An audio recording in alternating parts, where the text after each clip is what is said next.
ആയുർവേദത്തിൽ ഒട്ടനവധി പ്രിപ്പറേഷൻസിൽ പറയുന്ന വളരെ മംഗളകരമായിട്ടുള്ള ഒരു ഹേർബാണ് മഞ്ഞൾ.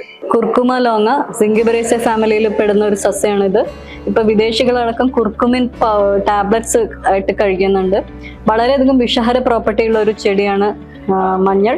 ഈ റിപ്പീറ്റഡ് സ്നീസിങ്, അതുപോലെ രാവിലെ എണീറ്റ് ഒരു 10-20 തുമ്മലൊക്കെ ആയിട്ട് വരുന്ന രോഗികളെ നമ്മൾ എക്സാമിൻ ചെയ്ത ചിലപ്പോൾ അവർക്ക് DNS, ഡീവിയേറ്റഡ് നേസൽ സെപ്റ്റം അല്ലെങ്കിൽ നേസൽ പോളി പോലുള്ള കണ്ടീഷൻസ് ഒക്കെ കാണാം.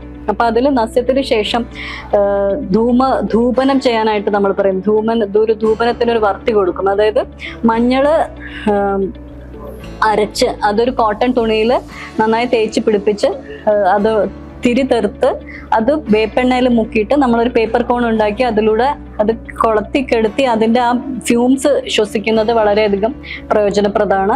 അതുപോലെ പച്ചനെല്ലിക്കയും മഞ്ഞളും ചിറ്റമൃതും ഈക്വൽ എമൗണ്ട് ആയിട്ട് എടുത്ത് അതിൻ്റെ നീര് കുടിക്കുന്നത് പ്രമേഹത്തിന് നല്ലതാണ്.